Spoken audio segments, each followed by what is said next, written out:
dilakukan sekaligus dan tentunya nanti kita juga akan tampilkan barang bukti dalam kegiatan tangkap tangan ini. Baik, yang pertama kepada Bapak Asep Guntur kami persilahkan untuk menyampaikan terkait dengan perkara Pati.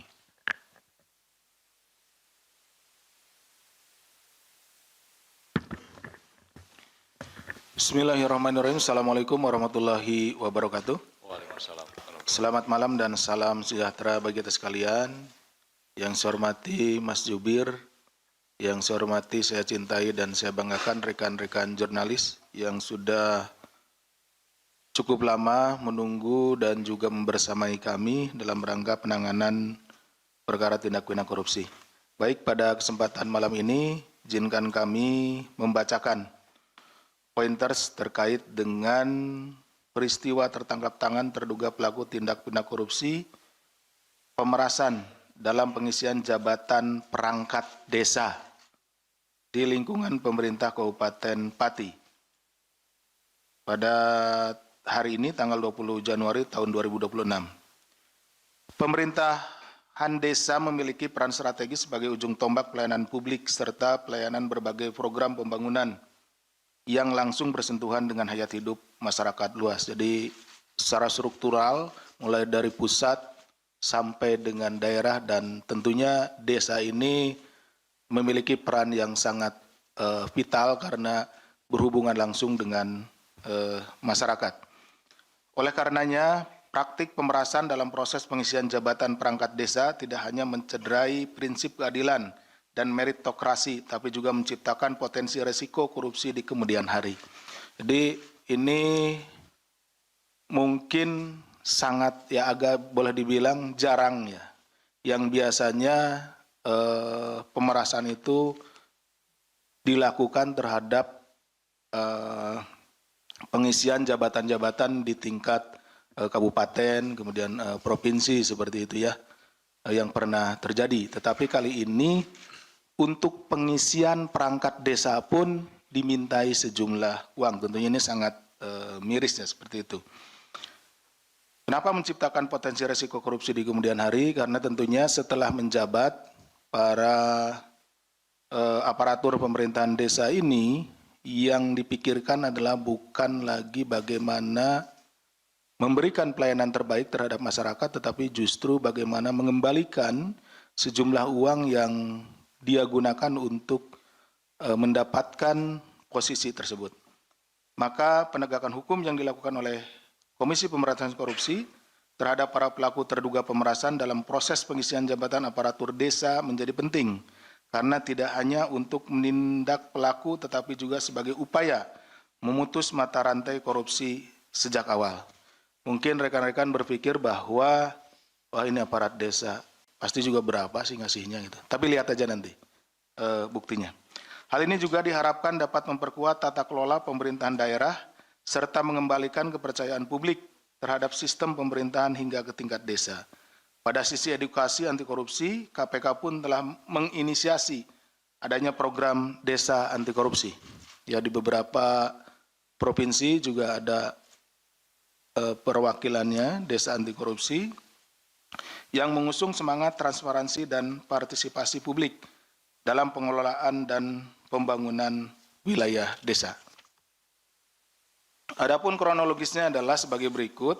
Pada hari Selasa tanggal 20 Januari 2026, Komisi Pemberantasan Korupsi menyampaikan perkembangan secara lengkap terkait penangkapan terduga pelaku tertangkap tangan melakukan dugaan tindak pidana korupsi berupa pemerasan dalam pengisian jabatan perangkat desa di lingkungan pemerintah Kabupaten Pati. Bahwa pada akhir tahun 2025, pemerintah Kabupaten Pati, Jawa Tengah mengumumkan akan membuka formasi jabatan perangkat desa pada bulan Maret 2026. Jadi di akhir tahun sudah disampaikan bahwa akan ada pembukaan formasi ya untuk perangkat desa di tahun depan. Maksudnya di tahun ini pada bulan Maret. Kabupaten Pati diketahui memiliki total 21 kecamatan dengan 401 desa dan 5 kelurahan. Jadi keseluruhannya ada 406 ya. Saat ini diperkirakan terdapat 601 jabatan perangkat desa yang kosong. Jadi ada 601 jabatan yang akan diisi pada formasinya pada bulan Maret yang akan datang. Atas informasi tersebut kemudian diduga dimanfaatkan oleh saudara SDW selaku Bupati periode 2025-2030 bersama-sama dengan sejumlah anggota tim sukses atau orang-orang kepercayaannya untuk meminta sejumlah uang kepada para calon perangkat desa. Ini perangkat desa aja dimintain uang gitu ya untuk jadi ini. Ya, seperti tadi disampaikan umumnya itu ya apa namanya pejabat eselon 2, eselon 1 di kabupaten, tapi ini desa ini. Sejak bulan November 2025 diketahui SDW telah membahas rencana pengisian jabatan perangkat desa tersebut bersama tim sesnya. Pada masing-masing kecamatan, selanjutnya ditunjuk kepala desa atau kades yang juga merupakan bagian dari tim ses SDW sebagai koordinator kecamatan atau korcam atau dikenal dengan tim 8 dengan susunan sebagai berikut. Jadi untuk memuluskan acaranya atau kegiatannya tersebut, maka ditunjuk beberapa kepala desa. Ya, itu dulunya adalah tim sukses ya. Jadi seperti itu. Jadi dulu tim sukses gitu ya seperti itu. Nah, ditunjuk kembali. Ada 8 orang di sini. Yaitu saudara SIS, Kades Karangrowo, Kecamatan Juwana, saudara SUD, Kades Angkatan Lor, Kecamatan Tambakromo, saudara Yon, Kades Karangrowo, Kecamatan Jakenan, saudara IM, Kades Gadu, Kecamatan Gunung Wungkal, saudara YY, Kades Tambaksari, Kecamatan Patikota, kemudian saudara PRA selaku Kades Sumampir, Kecamatan Patikota, saudara AG, Kades Selungkep, Kecamatan Kayen, dan saudara Zion, Kades Arumanis, Kecamatan Jaken. 8 orang tersebut. Selanjutnya saudara YON selaku Kades Karangrowo, Kecamatan Jaken, dan saudara Zion selaku Kades Arumanis, Kecamatan Jaken menghubungi para kepala desa di wilayah masing-masing untuk menginstruksikan pengumpulan uang dari para caperdes, ya, calon perangkat desa. Tuh. Berdasarkan arahan SDW, YON dan Zion kemudian menetapkan tarif sebesar 165 juta sampai 225 juta untuk setiap calon perangkat desa. Nah, jadi tiap perangkat desa itu dimintai antara 165 sampai dengan 225 juta untuk mendaftar ya. Kemudian besaran tarif tersebut sudah di-markup oleh YON dan Zion dari sebelumnya 125 juta sampai dengan 150 juta. Nah, dari awalnya saudara SDW itu dengan saudara YON dan Zion dan yang lainnya yang tim 8 itu 125 sampai 150. Tetapi kemudian oleh di lapangan oleh saudara YON dan Zion ini dinaikin, ya tentunya juga untuk keuntungan mereka ya. Dalam praktiknya proses pengumpulan uang tersebut diduga disertai ancaman. Jadi diancamlah. Apabila caperdes, calon perangkat desa tidak mengikuti ketentuan, tidak mau membayar seperti ya, tidak mau memberikan sejumlah uang, maka formasi perangkat desa tidak akan dibuka kembali pada tahun-tahun berikutnya. Jadi nanti nggak akan ada lagi gitu seperti itu. Nah, kemudian atas pengkondisian tersebut hingga 18 Januari 2026 Zion tercatat telah mengumpulkan dana kurang lebih sebesar 2,6 miliar yang berasal dari 8 kepala desa di wilayah Kecamatan Jaken. Ya, tadi kan berapa sih gitu nilainya? Paling juga kalau ini kecil, tetapi ternyata setelah dikumpul-kumpul karena memang banyak gitu ya, tadi sekitar 601 perangkat desa, maka untuk wilayah Kecamatan Jaken saja ini jumlahnya 2,6 miliar. Uang tersebut dikumpulkan oleh Zion dan saudara Zan selaku Kades Sukorukun yang juga bertugas sebagai pengepul dari para caperdes untuk kemudian diserahkan kepada Yon yang selanjutnya diduga akan diteruskan kepada saudara SDW. Dalam peristiwa tertangkap tangan ini, tim dari KPK mengamankan 8 orang yang dibawa dari Pati ke Jakarta untuk menjalani pemeriksaan lebih lanjut, yaitu saudara SDW, Bupati Pati periode 2025-2030, saudara YON, Kades Karangrowo, Kecamatan Jakenan, Saudara Jion, Kades Arumanis, Kecamatan Jakenan, Saudara JAN, Kades Sukorukun, Kecamatan Jakenan, Saudara TAS, Camat Jaken, Saudara PRI, Camat Margorejo, Saudara Sui, calon perangkat desa, dan Saudara JKL, calon perangkat desa. Selain itu, tim KPK juga turut mengamankan sejumlah barang bukti berupa uang tunai senilai 2,6 miliar yang diamankan dari penguasaan JAN, Jion, Yon, dan SDW. Setelah dilakukan pemeriksaan intensif pada tahap penyelidikan dan telah ditemukan unsur dugaan peristiwa pidananya, maka perkara tindak pidana korupsi di wilayah Kabupaten Pati, Jawa Tengah ini diputuskan naik ke tahap penyidikan. Kemudian setelah ditemukan kecukupan alat bukti, Komisi Pemberantasan Korupsi menetapkan 4 orang tersangka sebagai berikut. SDW, Bupati Pati periode 2025-2030. YON, Kades Karangrowo, Kecamatan Jakenan. Jion, Kades Arumanis, Kecamatan Jaken. Dan JAN, Kades Sukorukun, Kecamatan Jaken. KPK selanjutnya melakukan penahanan terhadap para tersangka untuk 20 hari pertama sejak tanggal 20 Januari hari ini ya, sampai dengan 8 Februari 2026. Penahanan dilakukan di Rumah Tahanan Negara Rutan Cabang Gedung Merah Putih KPK.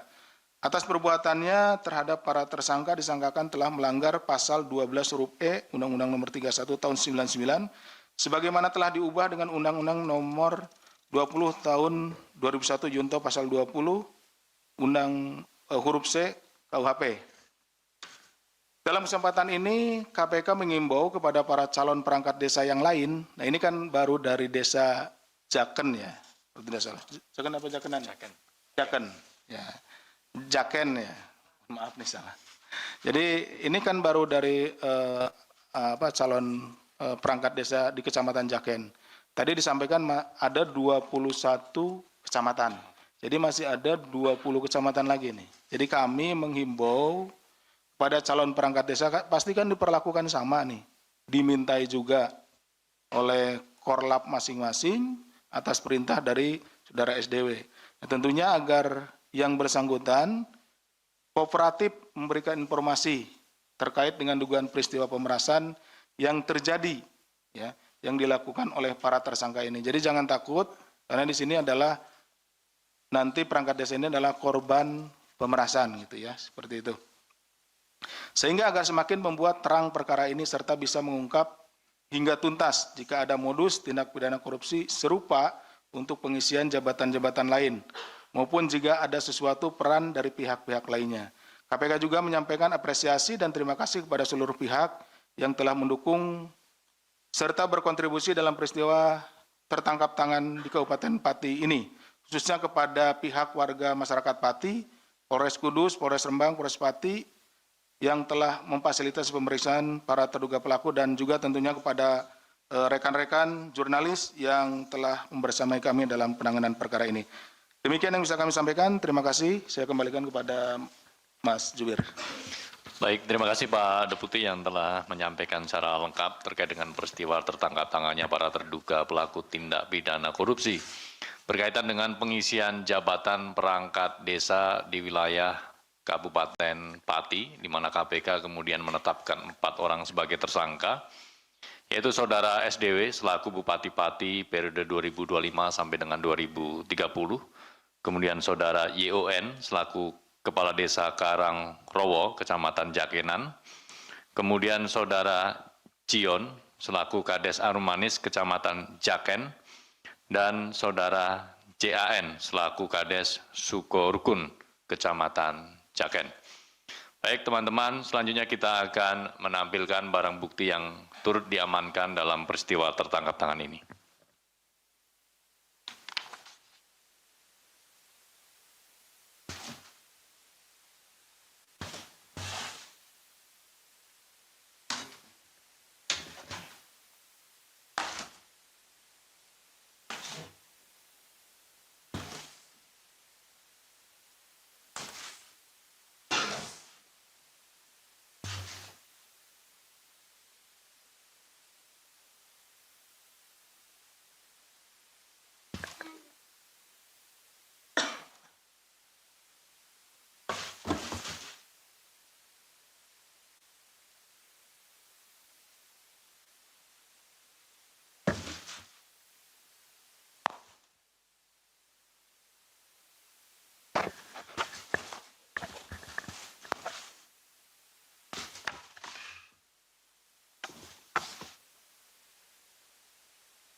Barang bukti ini senilai 2,6 miliar rupiah yang diamankan dari penguasaan saudara JAN, Cion, YON, dan juga saudara SDW.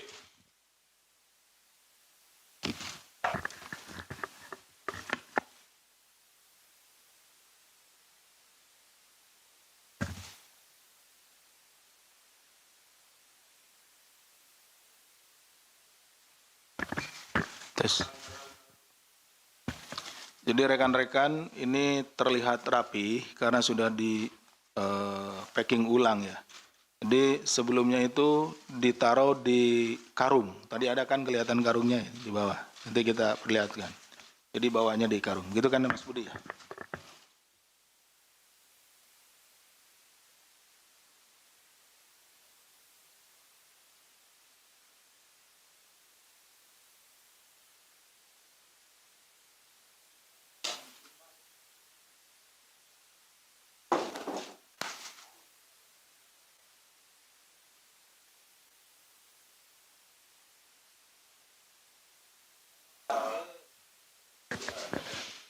Cukup teman-teman?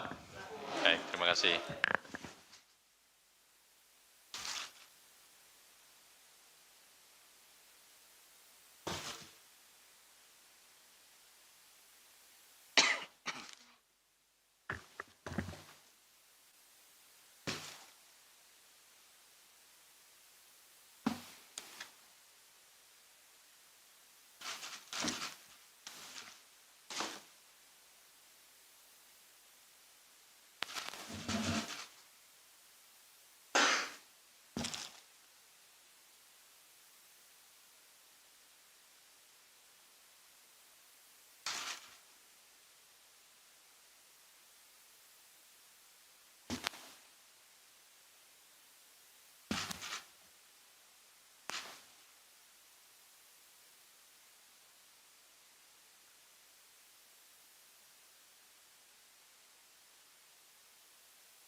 Baik teman-teman, mohon maaf kita simpan dulu untuk pertanyaan terkait dengan Pati. Kita akan berlanjut terkait dengan peristiwa tertangkap tangan kedua yang KPK lakukan di wilayah Kota Madiun, yaitu terkait dengan dugaan pemerasan dengan modus fee proyek dan dana CSR, serta penerimaan lainnya atau gratifikasi di lingkungan pemerintah Kota Madiun.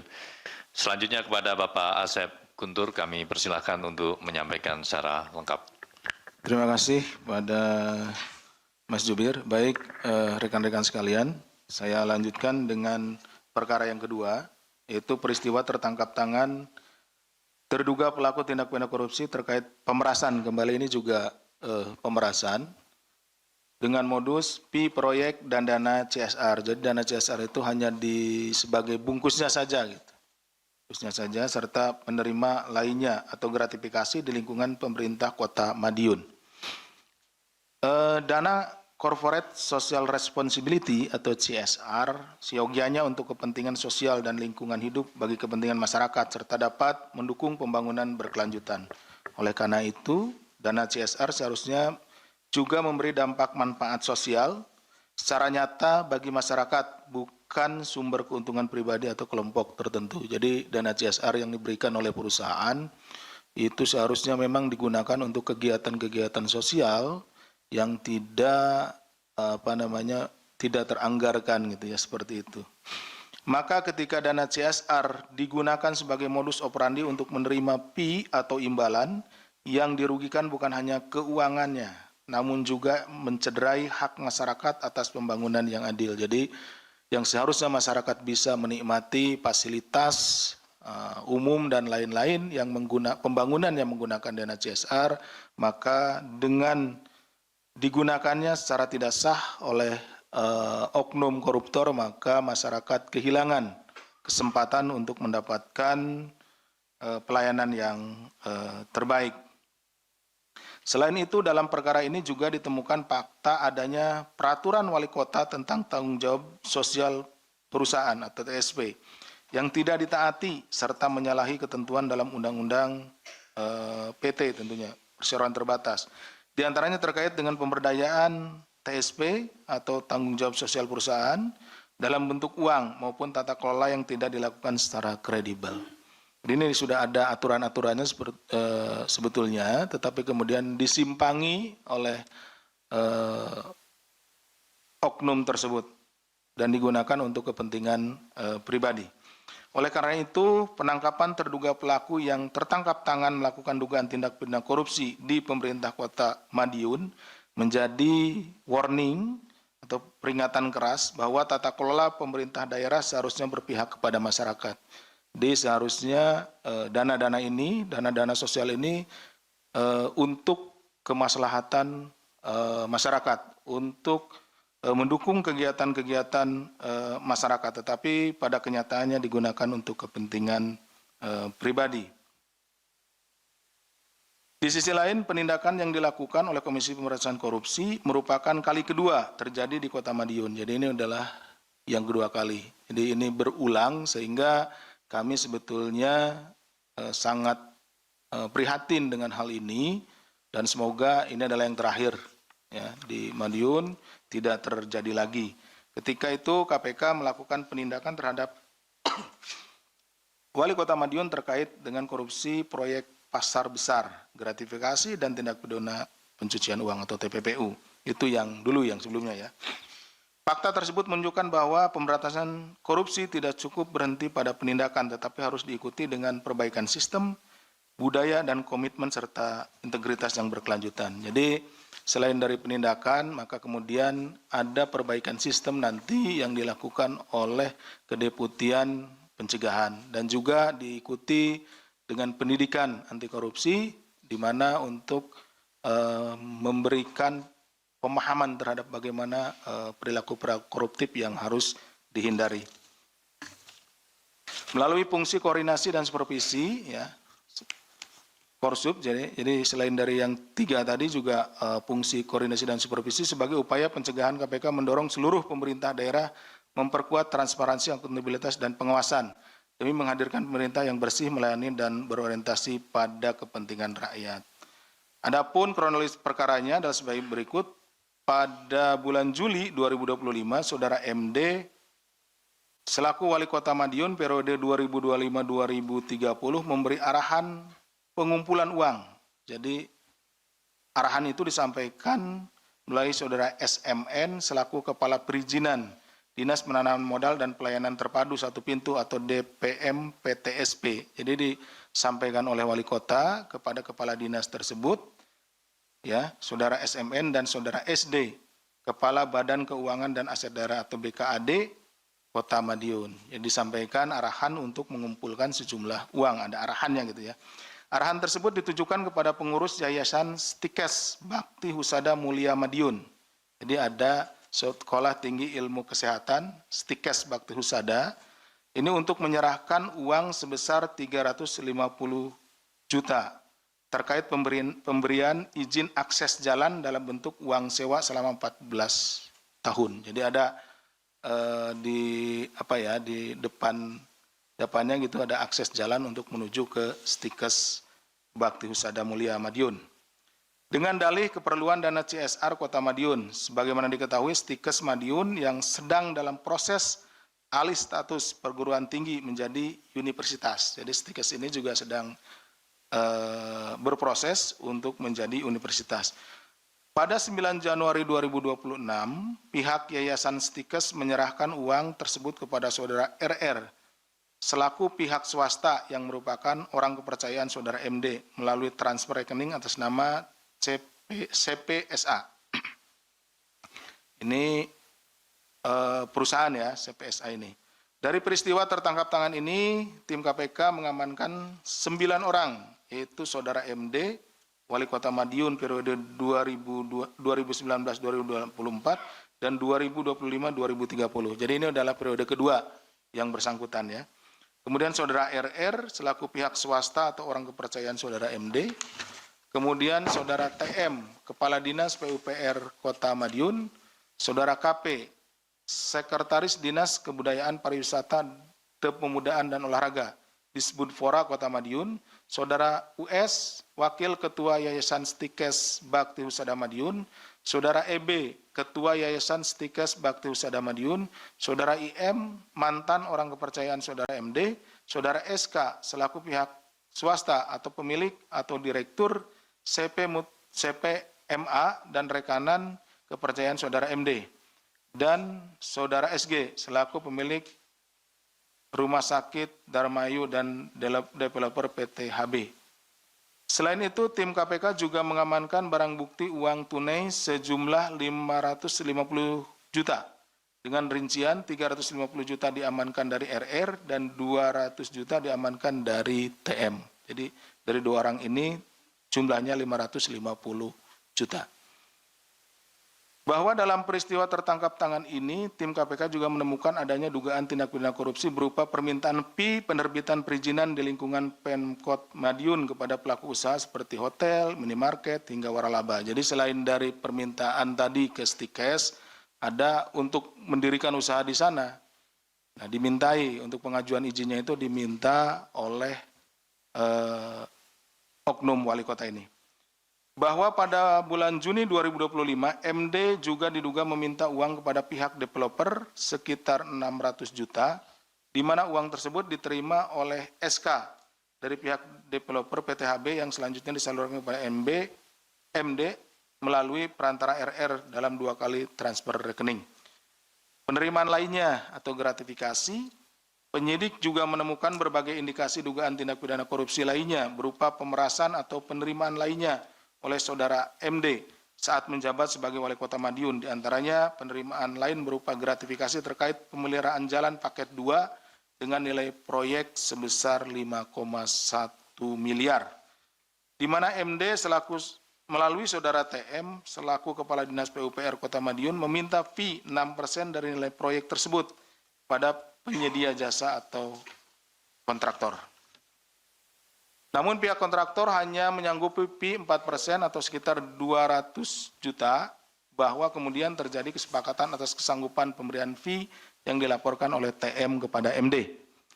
Bahwa kemudian KPK turut menemukan dugaan penerimaan lainnya atau gratifikasi oleh MD dalam periode tahun 2019-2022 dari sejumlah pihak dengan total mencapai 1,1 miliar. Ini banyak sekali gitu ya, di beberapa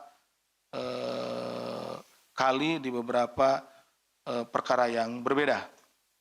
Berdasarkan kecukupan alat bukti dalam dugaan tindak pidana korupsi terkait pemerasan dana CSR dan penerimaan lainnya di Pemkot Madiun tersebut, maka KPK menaikkan perkara ini ke tahap penyidikan serta menetapkan 3 orang tersangka ya sesuai dengan kecukupan bukti dan juga perannya masing-masing, yaitu Saudara MD Wali Kota Madiun periode 2025-2030 ya, ini periodenya yang kedua.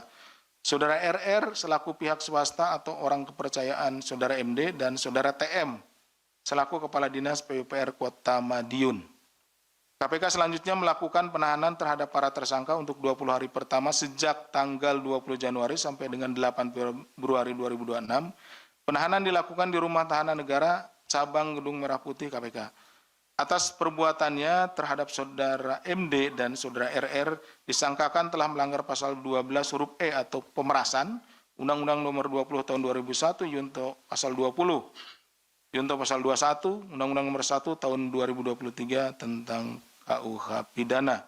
Selain itu, Saudara MD bersama-sama dengan Saudara TM disangkakan telah melanggar pasal 12 huruf B besar. Ini gratifikasi Undang-Undang 31 Tahun 1999, Yunto Undang-Undang Nomor 20 Tahun 2001, Yunto pasal 20, Yunto pasal 21, Undang-Undang Nomor 1 Tahun 2023 tentang KUH Pidana. Dalam kesempatan ini KPK juga menyampaikan apresiasi dan terima kasih kepada seluruh pihak yang telah mendukung seperti kontribusi dalam peristiwa tertangkap tangan Kota Madiun, khususnya kepada warga masyarakat Madiun, Polres Madiun, pihak Angkasa Pura, protokol penerbangan Bandara Juanda, Maskapai Penerbangan Garuda Indonesia yang telah memfasilitasi proses penyelidikan dugaan tindak pidana korupsi ini. Demikian yang bisa kami sampaikan. Terima kasih. Saya kembalikan kepada Mas Jubir. Baik, terima kasih Pak Deputi yang telah menyampaikan secara lengkap terkait dengan peristiwa tertangkap tangannya para terduga pelaku tindak pidana korupsi di wilayah Kota Madiun, di mana KPK kemudian menetapkan 3 orang tersangka, yaitu Saudara MD selaku Wali Kota Madiun periode 2019-2024 dan periode 2025 sampai dengan 2030. Kemudian Saudara RR selaku pihak swasta atau orang kepercayaan dari Saudara MD, dan Saudara TM selaku Kepala Dinas PUPR Kota Madiun. Selanjutnya kami akan menunjukkan barang bukti yang diamankan dalam peristiwa tertangkap tangan ini, yaitu uang tunai senilai 550 juta rupiah.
Cukup teman-teman?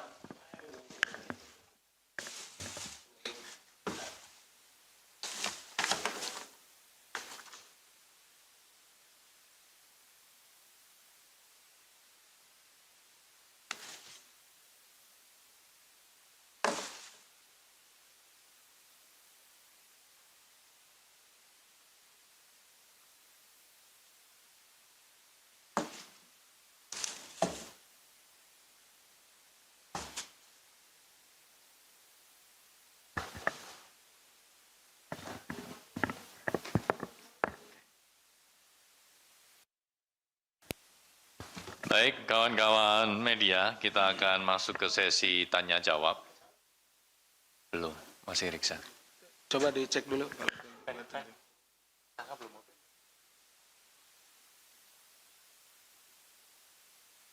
Belum, nanti dikabarin ya kalau para tersangka sudah selesai Riksa, supaya teman-teman tidak ketinggalan dokumentasinya. Baik, kita akan buka sesi tanya jawab. Yang pertama terkait dengan perkara Pati. Satu Mbak Dian, Mas Mario, sisi sini, Mas Rahmat. Ya, oke, Mbak Dian.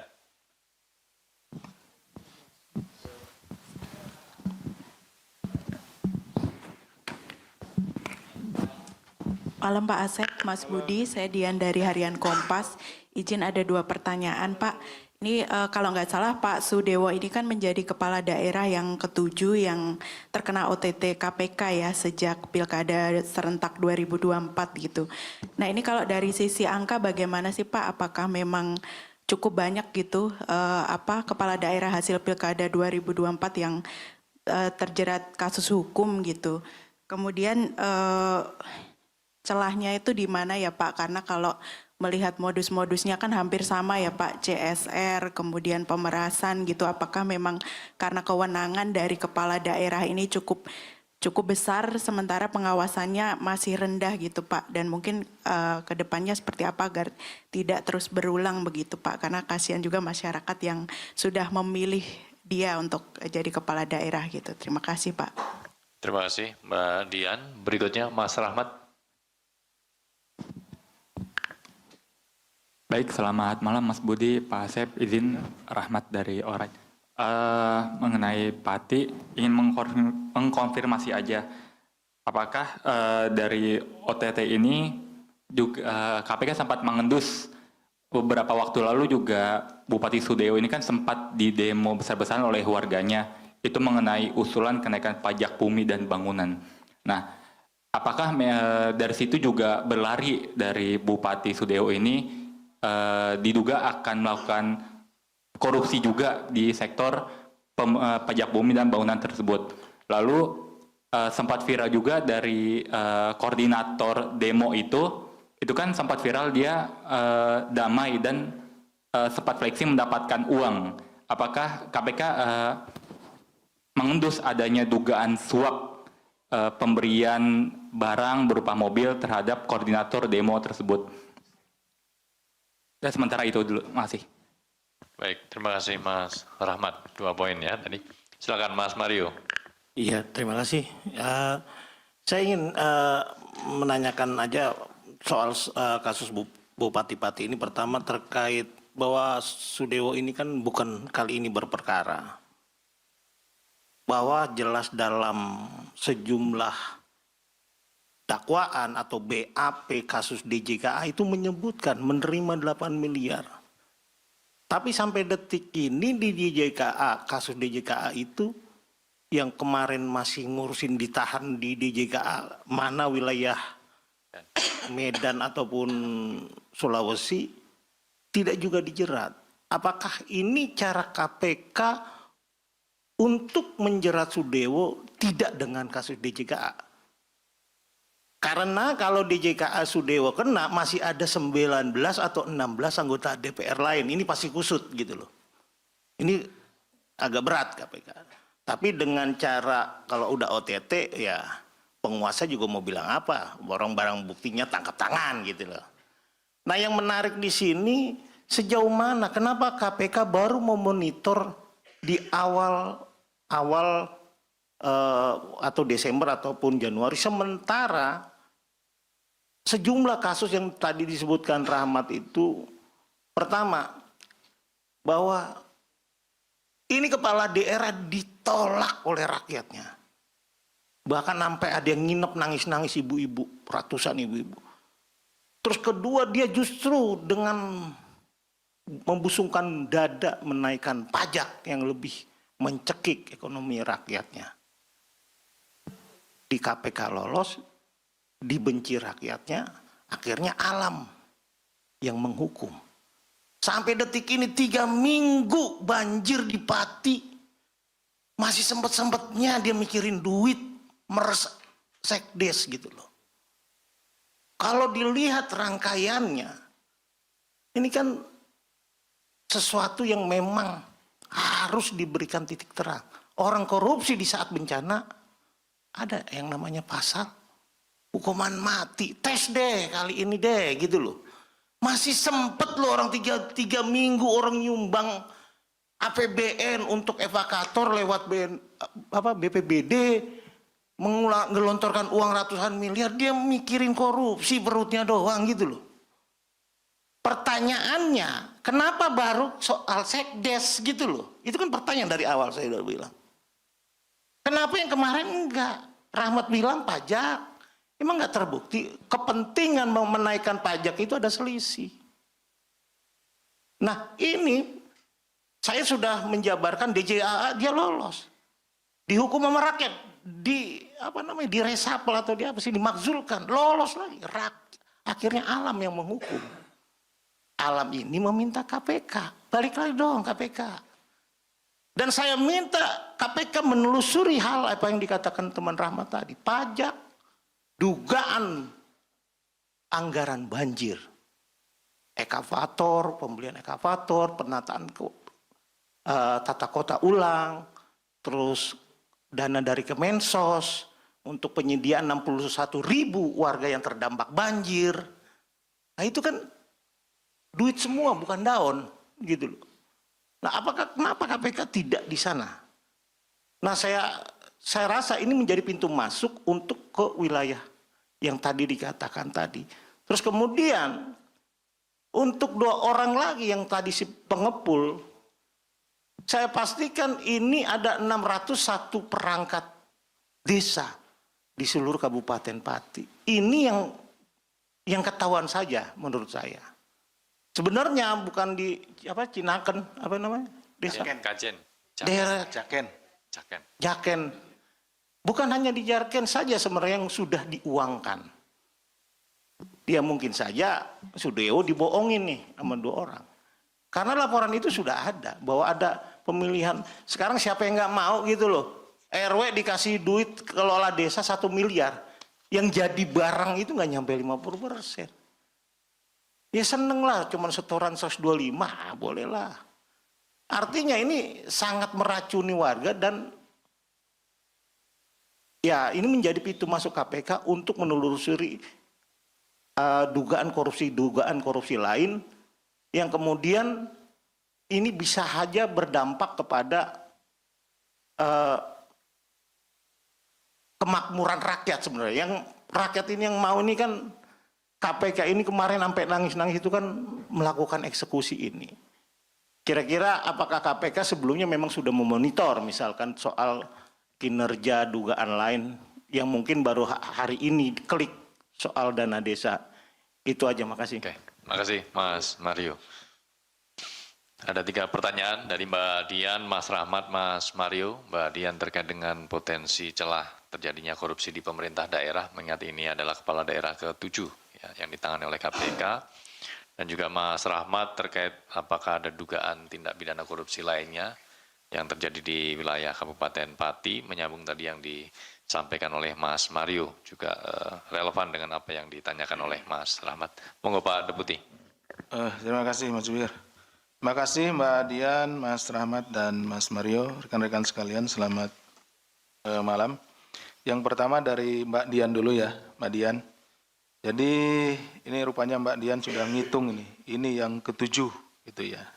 Itu di setelah di periode 2025-2030 gitu, maksudnya begitu kan Mbak? Ya, hasil pemilihan 2025-2030. 2029 ya? 2030, baik. Jadi memang kalau dilihat dari modus operandinya itu tidak jauh-jauh beda gitu. Artinya tadi itu yang suap jabatan seperti itu ya. Jadi ketika ada pengisian kekosongan jabatan diminta uang. Tapi ini kan miris gitu loh. Yang biasanya, yang pada umumnya gitu, bukan biasanya itu. Walaupun itu salah ya, tapi maksudnya itu beberapa perkara tindak pidana korupsi yang kami tangani itu pengisian itu di tingkat kabupaten gitu. Pengisian kepala dinas dan lain-lain ya seperti itu. Tapi ini lain, ini sampai ke tingkat desa gitu. Sampai yang kecil-kecilnya diambil gitu. Seperti itu, sampai ke tingkat desa. Nih. Tapi kalau modusnya ini sama. Kemudian tentunya niat awal dari masing-masing pasangan calon ini kan pasti ada pasangan calon ya. Itu pasti dalam kampanye-kampanyenya baik gitu ya. Tapi kemudian ya karena ada godaan-godaan yaitu tidak kuat menahan godaan, lalu dicarikanlah celahnya. Ya ke depan itu bagaimana supaya tidak berulang? Ya tentu kami tetap akan terus melakukan kerja-kerja dalam penanganan tindak pidana korupsi ini. Artinya ini kan seperti Madiun 2 kali kan, ada beberapa juga yang 2 kali sampai 3 kali. Artinya kalau masih terus melakukan tindak pidana korupsi, kami dan juga aparat penegak hukum lainnya tidak akan segan-segan kembali untuk melakukan penanganan terhadap para oknum yang melakukan tindak pidana korupsi ini. Jadi hentikanlah gitu ya, seperti itu. Kemudian penindakan ini akan diikuti juga dengan pencegahan. nanti secara sistem, nah, dari Kedeputian Pencegahan akan melakukan perbaikan sistemnya, seperti itu. Kemudian juga dari Kedeputian Pendidikan dan Peran Serta Masyarakat, ada kan kita lihat ada BIS KPK dan lain-lain itu memberikan sosialisasi. Nah, kami juga di KPK ini kan hanya ada satu di Jakarta gitu ya. Pantauan kami untuk mengcover seluruh wilayah Indonesia ini berat gitu ya, susah gitu. Jadi kami sangat berharap dan juga kami sangat berterima kasih kepada masyarakat sebagai social control ya, kontrol sosial yang mengawasi setiap langkah dari pemerintahannya. Jadi kami menghimbau kepada seluruh masyarakat, Bapak Ibu sekalian yang memilih para pejabat ini, bupati, kemudian gubernur, dan lain-lainnya, dan Bapak Ibu juga punya tanggung jawab moral untuk mengawasi bagaimana program-program yang dilakukan itu bisa berjalan dengan baik. Apabila ada penyimpangan, nah seperti yang saat ini laporan dari masyarakat, ini tentunya silahkan dilaporkan. Untuk di daerah-daerah lain lah, ya silahkan dilaporkan ke KPK atau ke aparat penegak hukum lainnya, bisa ke kejaksaan, bisa ke kepolisian untuk dilakukan penanganan. Gitu. Jadi ada kontrol sosialnya. Demikian mungkin ya, Mbak Dian. Kemudian Mas Rahmat, apakah dari OTT tempat di industri? Jadi begini, dari tangkap tangan ini tentunya tidak akan berhenti di sini saja. Ini adalah betul tadi katakan Mas Mario, ini adalah pintu masuknya. Kita sejak kemarin, sejak tertangkap tangannya para oknum ini, tentu kita akan melakukan upaya paksa, penggeledahan, penyitaan terhadap barang-barang, dan kita akan analisis barang-barang yang disita, misalkan barang bukti elektronik, kemudian juga dokumen-dokumen, apakah tadi seperti disampaikan oleh Mas Rahmat, ada kaitan dengan masalah pajak dan lainnya. Nah kalau ditemukan, tentu kita akan tangani, gitu seperti ini. Prosesnya ya, jalan prosesnya. Kemudian tadi juga dengan ada koordinatornya, itu kan kita bisa lihat bersama ya, itu di apa namanya, di video-videonya menyebar. Nah itu juga kita akan tentu kita akan dalami yang ada terjadi di sana. Kemudian untuk Mas Mario, benar bahwa ini adalah pintu masuk dan sekaligus. Jadi ini mungkin nanti Mas Jubir mohon dikoreksi saya jika salah, bahwa juga sekaligus untuk perkara DJKA itu hari ini kita juga sudah naikkan gitu ya. Ya begitu. Jadi sekaligus gitu. Ya ini bukan buat tabungan Mas Jubir nanti, nyampaikan gitu ya.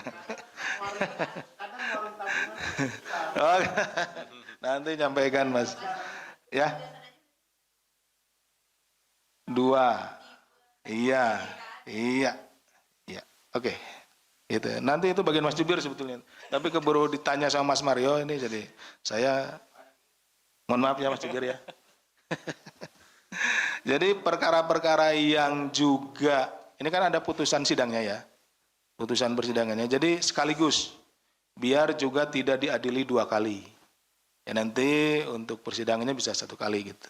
Ya seperti itu. Jadi Mas Mario, jadi untuk yang lainnya juga tadi seperti yang disampaikan Mas Rahmat, kalau ada lagi nih, ada lagi disusulkan gitu seperti itu.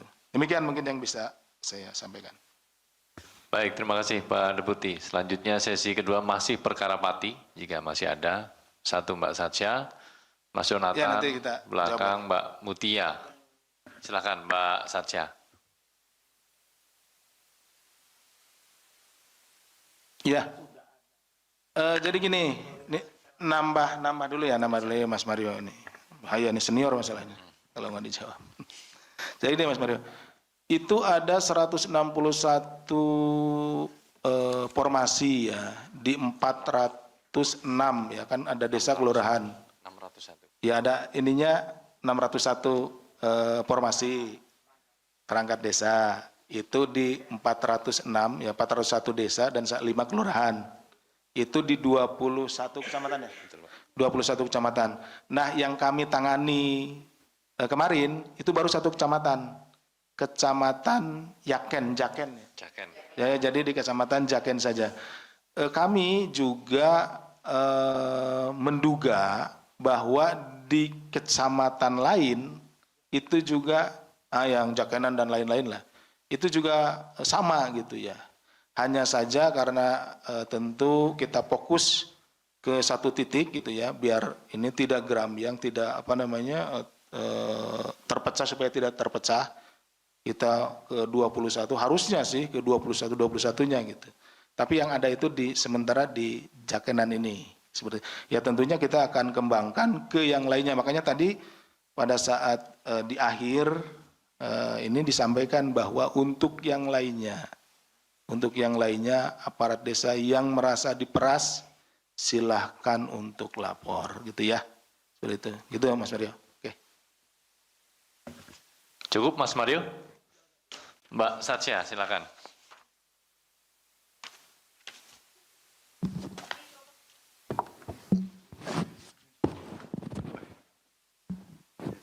Malam Pak Sep, Mas Budi.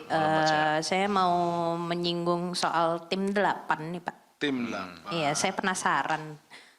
Ini kan SDW ini kan politikus Partai Gerindra. Pertanyaannya, apakah tim 8 itu ada kaitannya dengan Partai Gerindra? Karena biasanya kalau tim ses itu kan masih ada nyangkut-nyangkutnya dikit gitu. Ini sebelahnya Mas Jonathan lah.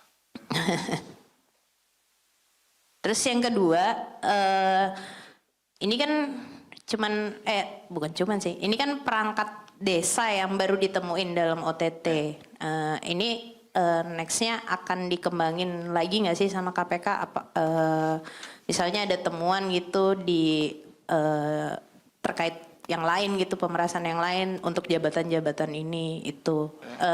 Yang ketiga, tadi belum dijelasin juga tuh Pak, duitnya itu rencananya mau dibuat apa sama Sudewo? Karena yang udah kan ada yang kaitannya itu untuk melunasi utang-utang pilkada dan lain-lain. Ini tadi kayaknya saya miss atau emang belum dijelasin gitu. Dan kalau emang ada kaitannya untuk melunasi utang-utang politik, apakah ada setoran juga gitu misalnya ke partai yang bersangkutan. Terus yang terakhir, Pak Asep dari tadi meminta untuk kepala desa yang diperas itu melapor. Masyarakat tentu mungkin punya keinginan itu, tapi kan di Pati sendiri banyak yang terancam gitu Pak. Maksudnya banyak yang diintimidasi juga. Bagaimana cara KPK memastikan bahwa mereka tidak akan diintimidasi ketika menyampaikan laporan? Jadi masyarakat tahu dan berani untuk melapor gitu Pak. Kepastiannya itu aja. Terima kasih. Baik Mbak Sasya, terima kasih. 3 poin ya tadi ya, soal 4 ya, tim 8, peruntukan uang-uang yang diamankan, kemudian juga aparat desa yang diperas ini seperti apa mekanisme dalam pelaporannya. Mas Jonathan, kedua silakan. Izin Mas Budi, Pak Asep mau tanya soal tadi kan ada pematokan tarif sebesar 165 juta sampai 225 juta. Ini sebenarnya tarif yang untuk pendaftaran aja atau untuk memastikan bahwa dia dapat jabatannya itu Pak. Itu yang pertama. Kemudian yang kedua tadi pas OTT ada uang 2,6 miliar yang disita katanya di dalam karung Pak. Ini semuanya disita di dalam karung kah atau gimana? Ada berapa karung?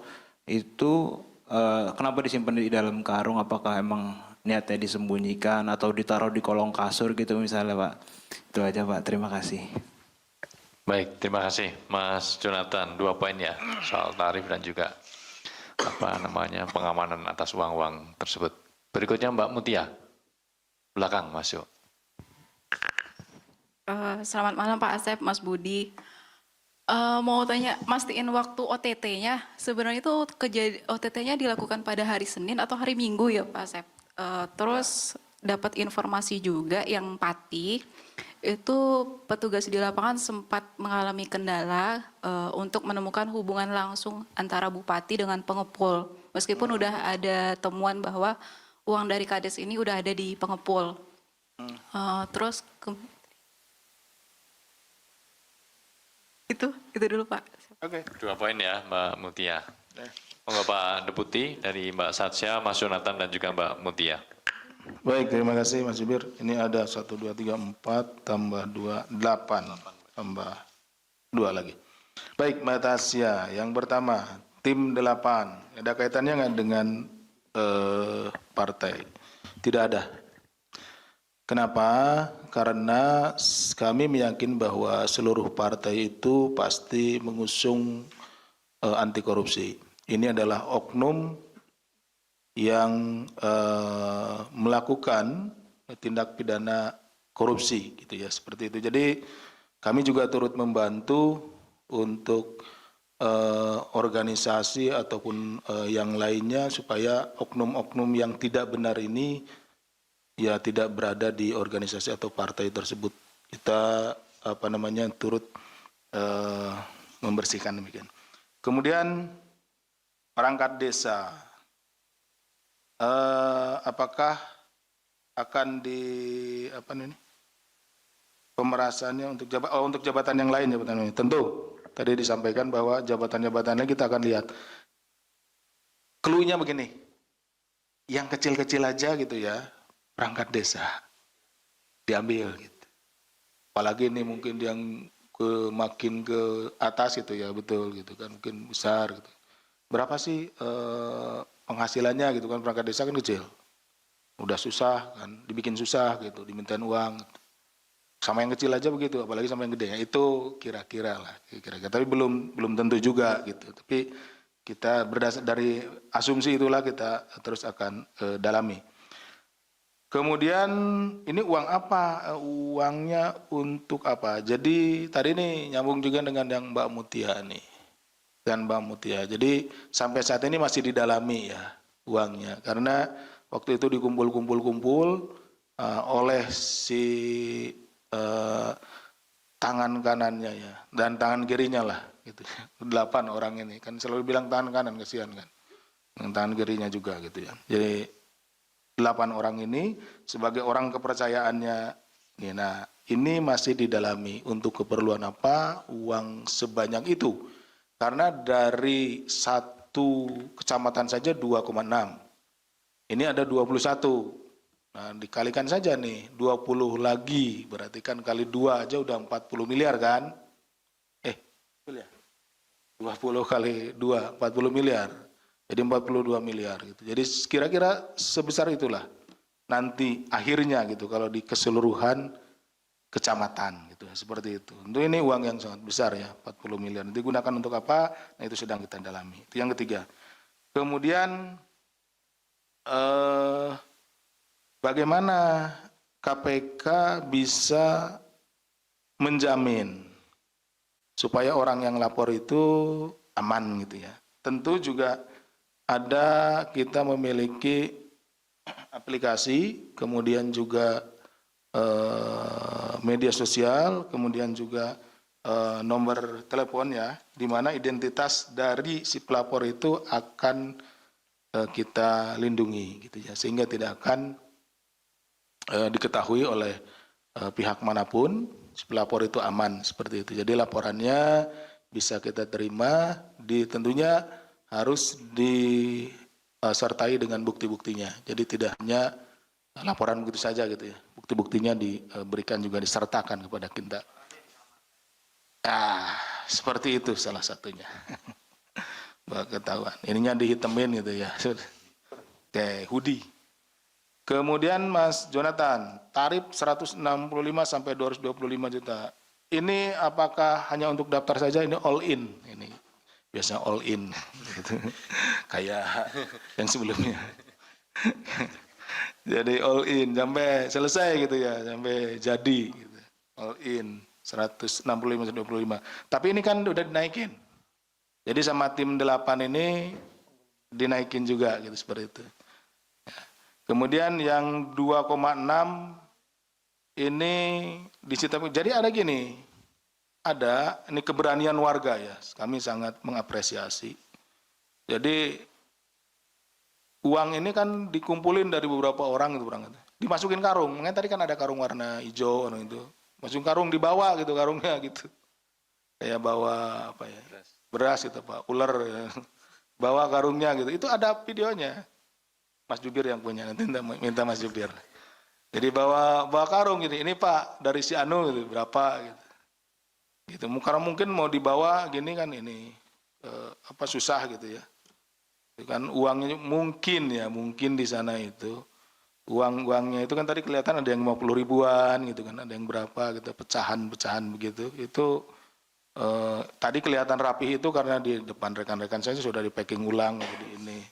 Ya sebetulnya kalau mau di aslinya itu ya dari karung itu, dibawa karung gitu. Dan udah tidak ada udang iketannya, ada yang pakai karet, ada yang ini gitu, seperti itu. Gitu. Jadi mungkin itu untuk alat untuk membawa saja gitu. Membawa uang gitu seperti itu. Jadi dikarungin. Ada videonya nanti. Kemudian Mbak Mutiara, waktu OTT-nya kapan? Ini waktu OTT-nya itu cross, Mbak. Cross itu kita dari hari Minggu malam ya. Minggu malam itu nyampe ke Senin pagi. Senin pagi itu mungkin ya inilah dengan mana Mbak Mutiaranya? Oh itu ya. Senin pagi itu kita masih melaikan Senin pagi yang di sini ya sama dengan yang di sana. Kemudian juga tidak langsung 8 orang ini atau 9 orang ini serp langsung gitu. Enggak, kita ada yang jam 8 malam, kemudian ada yang 11, gitu, ada yang berapa. Jadi waktunya berlainan. Jadi ada yang cross ke hari Senin gitu. Cross ke hari Senin, masuk ke hari Senin. Gitu. Karena malam. Ada yang jam 8, 9, jam 11 malam, ada yang jam terakhir 11 malam ya. 11 malam itu baru ketemu. Nah, ngobrol-ngobrol sebentar udah sampai jam 12. Baru mau diperiksa udah sampai jam 1 gitu. Jadi jam 1 gitu. Terkait dengan adanya istilahnya itu kesulitan itu. Iya. Jadi di lapangan itu kan kita nggak tahu nih, ini siapa, baru tahu ini orangnya Pak Bupati, oknum Bupati. Ini tim 8 itu setelah pemeriksaan berjam-jam. Keterangan dari sana sini, pertama ini kita nggak tahu ini siapa ini orang ini, apa kaitannya gitu. Baru kita tanya kepala desa yang lain, baru kita tanya para perangkat desa itu baru ketahuan, oh si orang ini, si ini, bagannya, si ini. Jadi untuk jadi bahan konversi yang dibuat Mas Budi, itu melalui proses yang cukup panjang. Gitu, seperti itu. Ya betul, kesulitan kita menghubungkannya dan lain-lain. Belum mereka nggak ngaku, belum mereka juga mungkin pas kita ada yang diamankan itu, dia sempat ngasih tahu yang lain, yang dikasih tahu ada juga HP yang sudah di-reset dan lain-lain. Itu dinamika di lapangan seperti itu. Dinamika. Makanya juga rekan-rekan mungkin menunggunya cukup lama gitu ya. Belum lagi perjalanan ke sini gitu ya, cukup lama. Belum kita itu dihadapkan, pasti kan kalau setiap kepala daerah itu punya konstituen, punya pendukung. Nah, itu belum kita menghadapi kemungkinan yang seperti itu gitu ya. Gitu Mbak Mutia. Terima kasih. Pak Sep, satu lagi Pak Sep. Kan bupatinya diperiksa di Polres Kudus ya? Betul. Nah, dia tuh sebenarnya ditangkapnya di mana ya Pak? Dan kenapa di Polres Kudus? Ya, strategi. Itu strategi, kita juga kan mempertimbangkan keamanan yang bersangkutan, keamanan petugas dan lain-lain gitu. Nah gitu. Nah kan tadi kan saya udah bilang bahwa ada pendukungnya dan lain-lain, kita keamanan dan lain-lain gitu. Jadi kita berpikir bahwa itu harus. Kemarin juga kan sudah ada demo sangat besar di sana.